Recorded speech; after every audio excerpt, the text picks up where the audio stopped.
Inscreva-se no canal e compartilhe nossos vídeos para que possamos alcançar mais pessoas para a glória de Jesus Cristo. Boa noite, irmãos. Que a graça e a paz sejam sobre todos nós. Amém? Vamos abrir as nossas Bíblias em Atos. Atos, capítulo 4, de 1 a 22. Você quer que eu abaixe aqui mais, Alexandre? Aqui? Tranquilo? 4, de 1 a 22.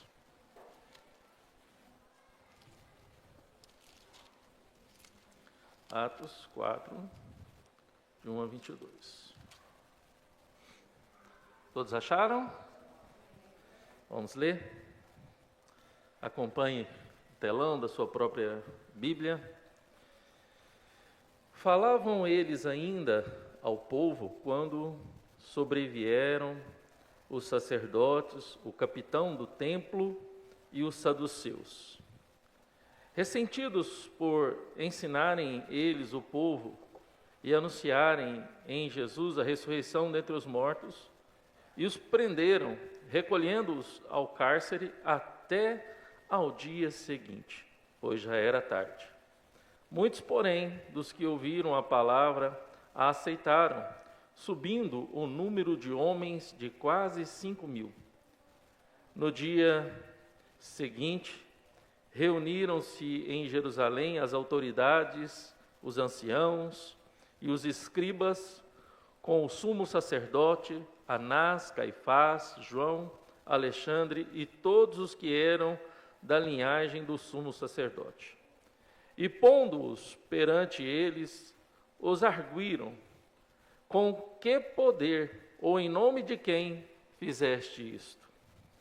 Então Pedro, cheio do Espírito Santo, lhe disse: autoridades do povo e anciãos, visto que hoje somos interrogados a propósito do benefício feito a um enfermo e do modo que foi curado, tomai conhecimento vós todos e todo o povo de Israel, de que em nome de Jesus Cristo, o Nazareno, a quem vós crucificastes e a quem Deus ressuscitou dentre os mortos, sim, em seu nome é que este está curado perante vós.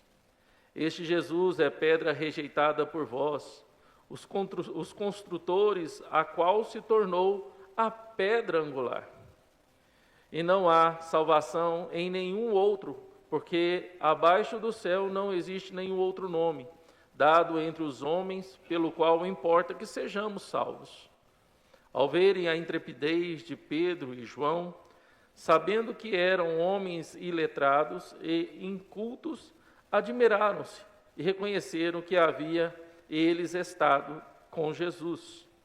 Vendo com eles o homem que fora curado, nada tinha que dizer em contrário. E mandando-o sair do sinédrio, consultavam-se entre si e dizendo: que faremos com estes homens? Pois na verdade é manifesto a todos os habitantes de Jerusalém que um sinal notório foi feito por eles, e não o podemos negar. Mas para que não haja maior divulgação entre o povo, ameacemo-los para não mais falarem neste nome a quem quer que seja. Chamando-os, ordenaram-lhe que absolutamente não falassem nem ensinassem em nome de Jesus. Mas Pedro e João lhe responderam: julgai se é justo diante de Deus ouvir-vos ante a vós outros do que a Deus? Pois nós não podemos deixar de falar das coisas que vimos e ouvimos. Depois, ameaçando-os mais ainda, os soltaram, não achando como os castigar por causa do povo, porque todos glorificavam a Deus pelo que acontecera. Ora, tinha mais de 40 anos aquele em quem se operara a cura milagrosa. Vamos orar mais uma vez, feche teus olhos. Pai, tua palavra foi lida, pedimos a manifestação do teu Espírito Santo em nossas mentes, em nosso coração, para que essa palavra fale, ó Deus, em cada um de nós. Que não haja, Pai, nenhum empecilho por nossa parte, ó Deus. Que não haja nenhum empecilho. que o nosso coração esteja aberto a aprender de Ti essa noite. Ó Pai, me use na instrumentalidade do Teu Espírito Santo, e que as palavras dos meus lábios e o meditar do meu coração possa ser agradável ao Senhor, ó Deus, em nome do Senhor Jesus Cristo. Amém. Nós estamos caminhando por um tema muito importante, dado a fragilidade do tema e a superficialidade do tema nos dias atuais. Porque hoje ser cristão não tem mais a força que tinha no primeiro século, no segundo século, no terceiro século, no quarto século. Hoje, na nossa modernidade, no mundo atual, hoje ser cristão é ser mais um na multidão, é fazer parte de uma grande massa. Porque aquele que não tem uma religião firmada, que não seja no meio do cristianismo, ele, mesmo não exercendo a sua religiosidade, ele é cristão. Você pode perguntar para qualquer um que conhece a Jesus, que fala que ama Jesus, que segue Jesus, mesmo que ele não exerça a fé numa comunidade local, ele vai falar, sou cristão. Tanto é que ficou muito em voga nesses últimos anos, né, sobre os cristãos de IBGE. Então, vemos que na última estatística do IBGE, o quanto cresceram, né, os cristãos nominais. Que hoje, né, alguns teólogos, como Augusto Nicodemos, fala dos desigrejados. Então, nós sabemos que hoje o mundo cristão, né, dessa fragilidade, dessa superficialidade, é o mundo que faz parte da multidão. O termo, então, se tornou bem superficial e frágil. Bem mesmo. Ser cristão no passado era totalmente diferente de ser cristão hoje, porque as pessoas eram perseguidas por serem cristãos. A gente sabe o quantos irmãos nossos que eram denominados cristãos foram mortos de maneira, né, cruel por serem cristãos, serem denominados cristãos. E aí, irmãos, a pergunta que fica em nós hoje será que somos cristãos ou somos discípulos? Será que somos cristãos naquilo que ser cristão representa na nossa atualidade, nesse mundo moderno que vivemos? Ou será que nós somos discípulos olhando para aqueles cristãos do primeiro século, aqueles cristãos do segundo século, que morria por amor e pela causa de Jesus Cristo?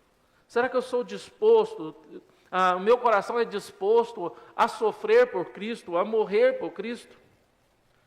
Vamos entender um pouco mais sobre esse texto que nós lemos, em 3 aspectos que é bem claro aqui, irmãos.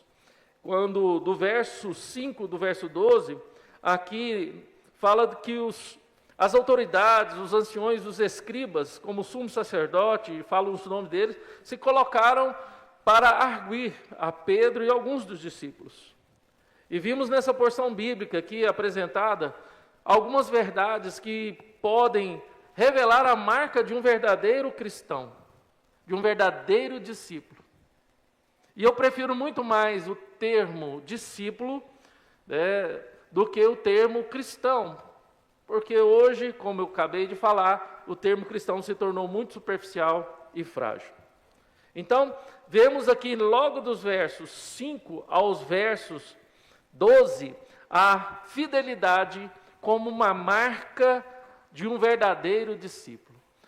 O que percebemos aqui é que a fidelidade é a marca de um verdadeiro discípulo. Para a fidelidade, vemos que a multidão não busca ter fidelidade. Quando nós olhamos para a multidão, a gente percebe que a multidão quer o quê? A multidão quer bênção. A multidão quer buscar os seus próprios interesses. Porque a multidão são aqueles que não se comprometem, são incrédulos. Porque o que eles querem é fidelidade a si próprios. A única fidelidade que interessa interessa a eles é o seu próprio ventre, a sua própria barriga. Ela é compromissada com seus próprios interesses e busca viver o seu próprio prazer e conforto o tempo todo. É perceptível quando nós olhamos para os textos onde fala dessa multidão que seguia Jesus. E aí Pedro, diante dos seus algozes, ele não muda o seu discurso.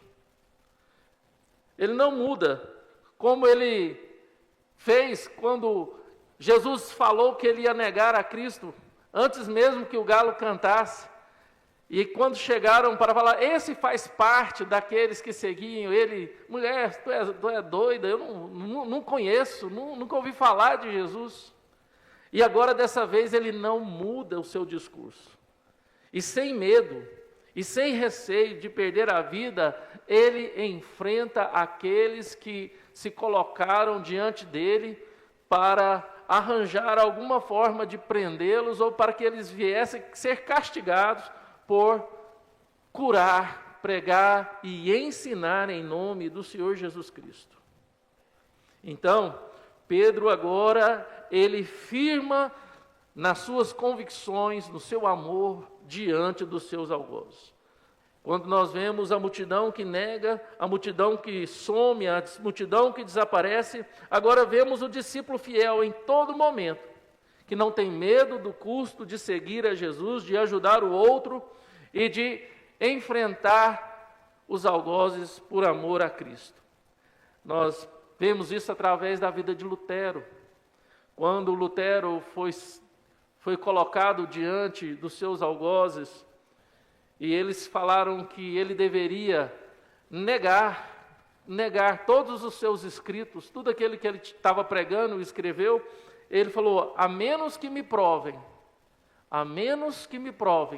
pelas escrituras sagradas,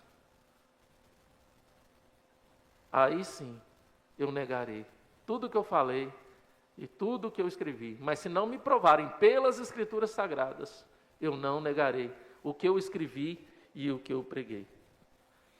Irmãos, é isso que nós precisamos ter como verdadeiros discípulos. A marca do verdadeiro discípulo é a fidelidade à palavra de Deus, a fidelidade ao amor a Deus. Eu amo a Deus e sou fiel a Deus. Eu amo a palavra de Deus e a Bíblia é a minha única regra de fé e prática e de conduta. Eu não posso me estribar em outras coisas, eu não posso cochear entre dois caminhos, porque se eu servir a um Senhor, eu vou odiar o outro, se eu servir a um Senhor, eu vou rejeitar o outro. E se Deus é o meu Deus, eu amo o meu Deus e amo também a sua palavra. E eu tenho que ser fiel a Deus, em obediência à sua palavra. E aí, irmãos, nós entramos na segunda verdade, que é apresentada aqui. Porque para ser fiel, é necessário ter coragem. A gente tem coragem para tantas coisas, a gente sempre vê na vida de um jovem, um adolescente, principalmente quando vai no acampamento, e eu liderei acampamento de adolescentes e jovens por muito tempo, e a gente via aqueles corajosos que topavam as brincadeiras, as trilhas e certas coisas, com muita coragem, mas sem nenhuma consciência ou sem nenhuma responsabilidade. É por isso que nós estávamos sempre ali com os conselheiros cuidando, e a gente sempre falava, olha, os corajosos, os audaciosos, esses que fazem dessa forma, são os primeiros a sofrer, são os primeiros a morrer. E aí, lembro daquela situação que aconteceu no acampamento, que o pastor Daniel, quando ele estava aqui, ele contou do primo dele, que era muito corajoso e tal, e quando foi fazer a brincadeira do enforcado no acampamento, ele quis fazer o laço de qualquer maneira, ele tinha que ficar de pendurado como enforcado para fazer parte de uma brincadeira noturna, e ele morreu enforcado. E ali todos viram aquela situação, entenderam, tiraram ele lá e falaram, olha, que tragédia. Ele teve a coragem, teve de fazer, mas ele não esperou né, a instrução correta, não esperou o conselheiro, não esperou, né, e fez da forma dele, e foi uma tragédia que aconteceu naquele acampamento. E quantas vezes não vemos pessoas que se dizem corajosas para as coisas erradas, pagaram um preço muito alto pela sua coragem estúpida. Porque se temos que ter coragem, irmãos, para enfrentar as questões que devemos enfrentar, não pode ser uma coragem burra, uma coragem estúpida, uma coragem ignorante. Não pode ser de nenhuma forma uma coragem dessa, mas tem que ser uma coragem na questão certa, no alvo certo. Nós precisamos ter coragem de amar a Deus, coragem de ser fiel a Deus em toda e qualquer circunstância. Porque além da fidelidade que vimos no primeiro ponto, agora a porção bíblica nos apresenta a coragem como a característica de um verdadeiro discípulo.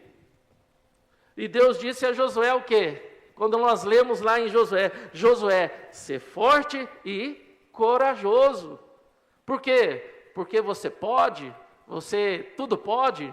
Josué vai ser forte e corajoso porque você é um homem jovem, você é saudável. Não, Josué, ser forte porque eu sou contigo. Ele era forte, deveria ser forte e corajoso por causa da presença de Deus na vida dele. Essa é a diferença do corajoso que Deus quer que nós sejamos como discípulos para um corajoso estúpido que acredita na sua própria força, na sua própria vaidade, na sua própria astúcia, sua própria inteligência, no afoito, que acha que é mais esperto que todo mundo, mais inteligente que todo mundo. E a coragem dele é direcionada para o alvo errado. Ser forte e corajoso, ser forte e corajosa, porque eu sou contigo, diz o Senhor. Nós não temos nenhum motivo para nos intimidar, nós não temos nenhum motivo para ter medo, nos envergonhar, porque Deus é conosco, Deus é contigo. A promessa para termos coragem é a certeza da presença de Deus. Então, o medo, a insegurança, é a falta de certeza da presença de Deus. Será que nós exercemos bem a fé, como fala em Hebreus 11? Que a fé é a certeza das coisas que não se veem e a convicção de fatos que se esperam. Porque se nós temos essa certeza e essa convicção, nós temos coragem e vamos conseguir sermos fiéis a Deus. O que Deus requer de nós, irmãos? O que Deus requer da igreja, de um verdadeiro discípulo? Primeira questão é a grande comissão. Ide e fazei discípulo. Ide e pregai o evangelho a toda criatura. Quem crê e for batizado será salvo. É obedecer o ide do Senhor. É obedecer a Deus no que Ele fala, olha, ensina. E era o que Pedro estava fazendo, mas os apóstolos, eles estavam o quê? Ensinando a palavra do Senhor Jesus Cristo. E por ensinar, como evidência daquele ensino correto, um milagre aconteceu, dando o quê? Prova cabal de que o ensinamento deles era de Cristo. Qual que é o nosso medo, irmãos? De fato, tomar a iniciativa, ter a coragem de viver como discípulo. Assumir, de fato, essa autoridade de discípulo. Peraí, eu sou um discípulo do Senhor Jesus Cristo. Eu tenho certeza da presença de Deus em minha vida. Eu não preciso me envergonhar, eu não preciso me intimidar, eu não preciso ter medo de falar de Jesus para ninguém.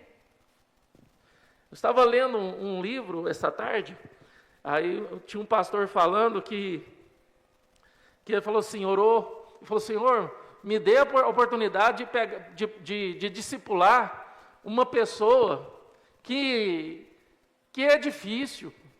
Né? Eu tenho discipulado cristão, eu sei que cristão precisa ser discipulado, porque muito cristão está na igreja, mas não desenvolveu na fé, e precisa ser discipulado para desenvolver, porque precisam passar de filhinhos para pais e mestres na fé.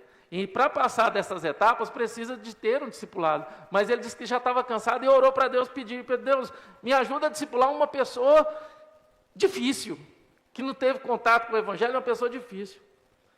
E ele, no dia cedo, estava no escritório dele, e chega a secretária e fala, ô fulano, tem um homem doido ali querendo falar contigo, e está gritando, e está...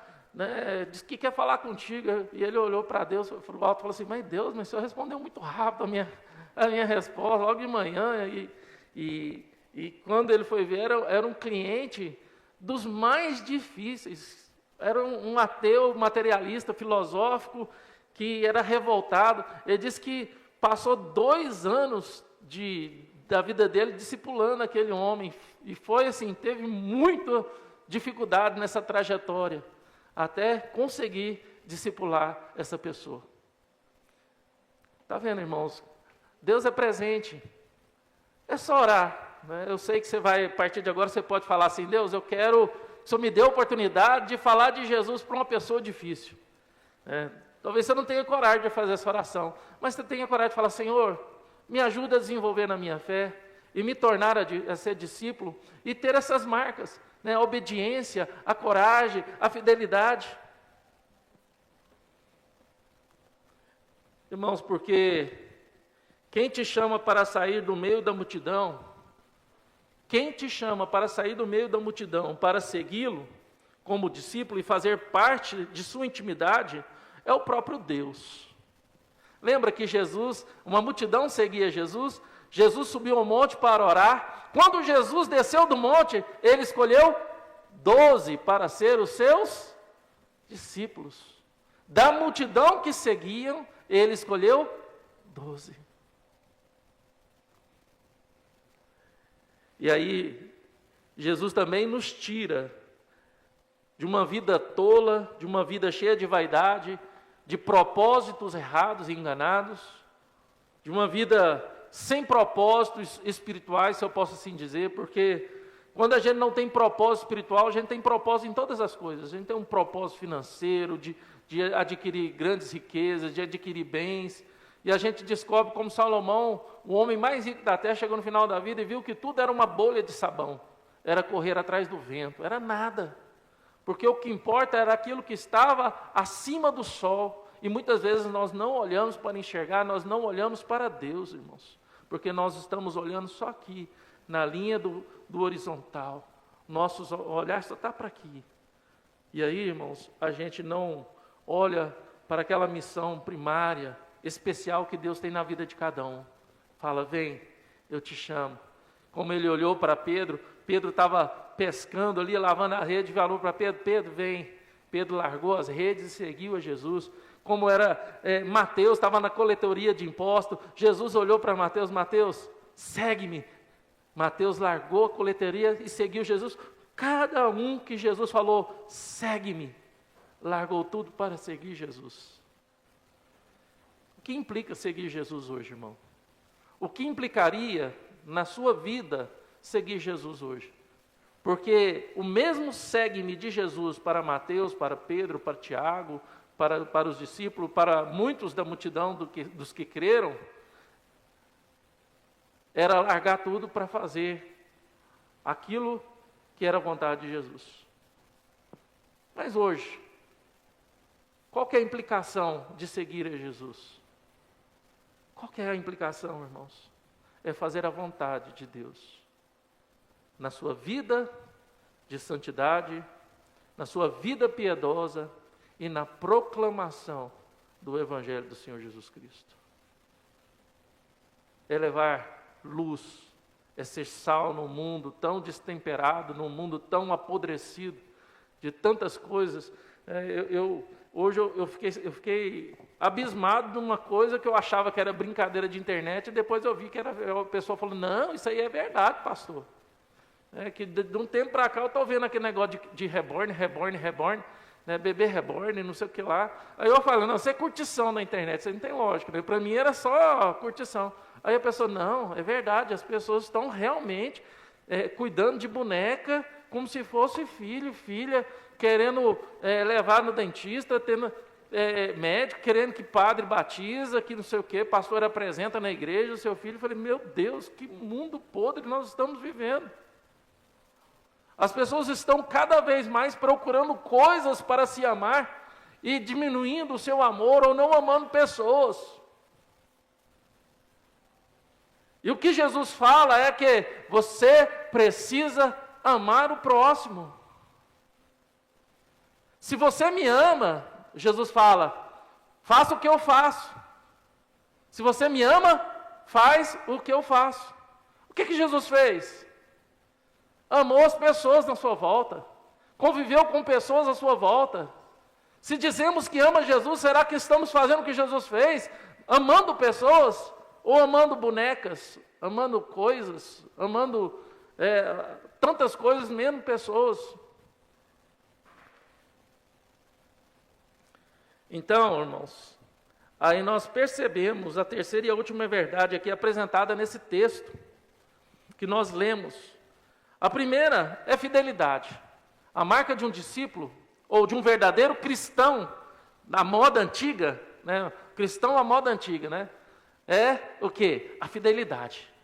Eu sou fiel a Deus. Custe o que me custar, eu sou e serei fiel a Deus. Eu não serei fiel às minhas convicções humanas, às minhas percepções filosóficas de igreja, de mundo, de religião, de espiritualidade, aquilo que a minha cosmovisão foi formada durante a minha vida e agora eu cheguei a um nível, suprassumo de olhar para a religião e de olhar para as pessoas que frequentam uma religião e ver que realmente elas são todas idiotizadas. É assim que muitos que se acham suprassumo aí, que dizem que estão fora da religião, acham dos crentes, dos verdadeiros cristãos, à moda antiga. Não, eu sou fiel. E quero ser fiel à palavra de Deus. Quero ser fiel a Deus, ao propósito de Deus na minha vida.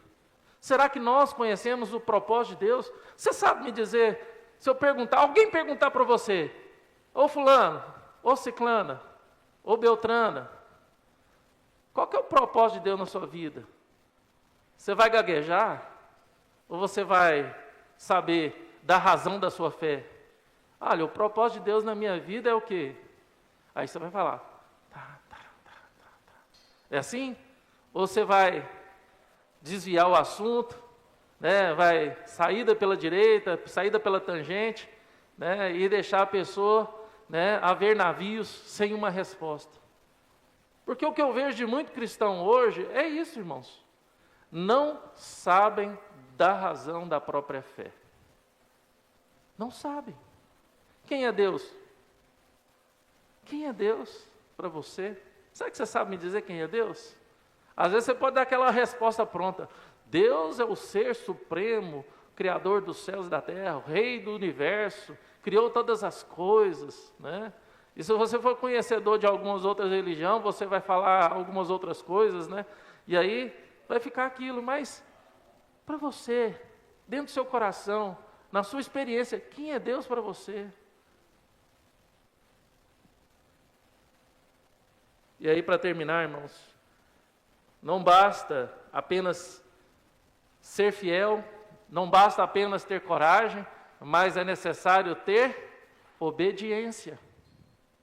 O que adianta eu conhecer, saber a vontade de Deus, ter coragem, mas não obedecer? Não, eu sou corajoso.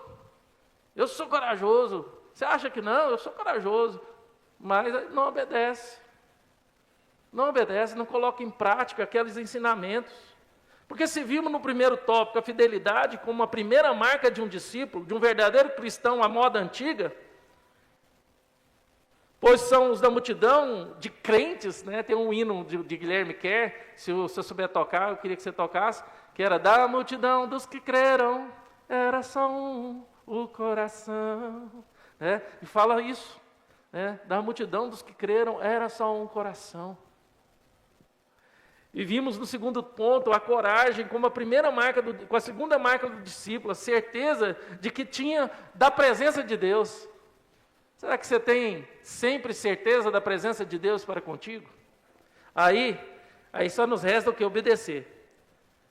O custo de ser um cristão à moda antiga, o custo de ser um verdadeiro discípulo é o quê? A obediência. É obedecer a Deus. É obedecer a Deus de toda a sua força, com todo o teu ser. E não podemos, irmãos, deixar de falar de obediência. Numa realidade de pessoas que andam tão rebeldes quanto autoridades, a gente não vê mais pessoas, né, respeitando autoridades, nem dentro do lar, né, filhos respeitando pai e mãe, e a gente vê também pessoas sendo tão desrespeitosas com autoridades. Se a Bíblia diz lá em Romanos 13 que nós devemos o quê? Submeter as autoridades e orar por elas. A gente precisa ter reverência às autoridades, irmãos. E aí a gente não obedece porque a gente não compreende a realidade espiritual de todas as coisas que estão nos envolvendo. Porque a gente não está interessado a deixar a multidão, deixar a grande massa para fazer a diferença no mundo. Porque lá eu sou apenas mais um que não é notado, então eu posso viver da forma que eu quero.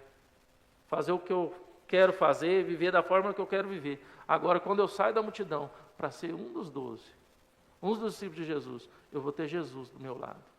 Eu vou estar aprendendo dele. Ele vai estar me vendo. Ele vai estar me ouvindo. E é isso que precisamos ter, irmãos. É obediência. Jesus olha para mim e olha para você e fala, segue-me. O que nós vamos dizer? Hoje não. Hoje não, eu preciso terminar um serviço que eu comecei a fazer e não terminei. Eu preciso esperar meu pai e minha mãe morrer, enterrá-los, para depois eu te seguir.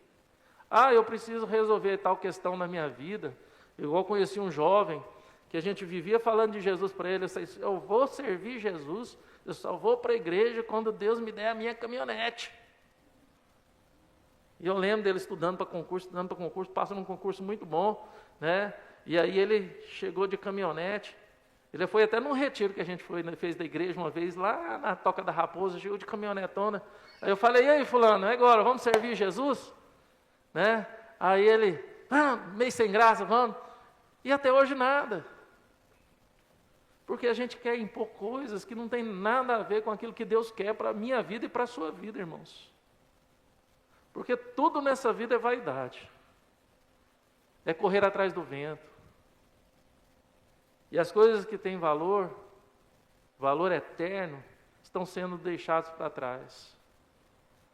Aí sua vida passa, né, você já está aí nos seus, igual eu aqui, nos meus 50 anos, ou você está nos seus 40, outros estão aí começando na juventude, mas daqui a um tempo você vai olhar para o espelho e vai ver seu rosto cheio de ruga, seu cabelo branco, sua barba branca, se você usar barba, e vai olhar, o que eu fiz da minha vida até hoje? O que eu fiz da minha vida? Eu vivi para mim, para os meus desejos, para os meus sonhos, estraguei a minha vida, e eu estou mais perto da morte do que há 20, 30 anos atrás. Mas eu digo para você, sempre há tempo de mudar a direção e o rumo da sua vida. Sempre há tempo. Jesus está sempre dizendo, segue-me, segue-me. Devemos ter coragem, devemos ser fiéis e devemos obedecer. Obedecer, irmãos. Seguir a Jesus requer coragem. Seguir a Jesus requer fidelidade. E seguir Jesus requer obediência. E quero concluir esse sermão de hoje comparando aqui o discipulado com uma rosa. Essa ilustração não é minha. Essa ilustração é de um pastor num congresso da Fiel. Ele fala que o discipulado é o ato de seguir a Jesus e de ensinar pessoas a seguirem Jesus.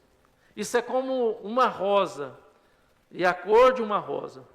Não se separa a cor da rosa, e assim como a cor dá o tom da rosa, assim é o discipulado. Você não tem como falar que é discípulo, falar que é um cristão, né, ali da moda antiga, e ser diferente daquilo que a Bíblia exige de você e de mim, obediência, fidelidade e coragem. Assim como você vai numa floricultura, vê uma rosa branca, e fala, não, eu gostei dessa rosa branca, mas eu queria que ela fosse amarela, né? Você pode pintar ela de amarela? Ela vai ser uma rosa original, ela vai exercer o propósito original dela? Não vai, irmãos. Não vai. Não vai. Então, mudando aqui o tom dessa conclusão, uma coisa terrível para nós, irmãos, é viver fora do propósito de Deus. Você já perguntou qual que é o propósito, né? Aquela antiga pergunta filosófica, né? Qual é o propósito da sua vida? Por que eu nasci? Por que eu vim para esse mundo? Por que que Deus me colocou nesta família, né? Aquela pergunta filosófica que muitos têm, né? Por que nesse período de tempo? Por que no ano de tal? Por que eu, né? Às vezes você tem muita pergunta sobre essas. Mas se você já se perguntou qual é o propósito de Deus para a sua vida? Já parou para pensar qual é esse propósito de Deus para a sua vida? E o que Deus tem em particular para você? Porque Deus é grande, Deus é soberano. E a palavra dele diz que o quê? Não cai um pardal morto no chão, se não for da vontade de Deus.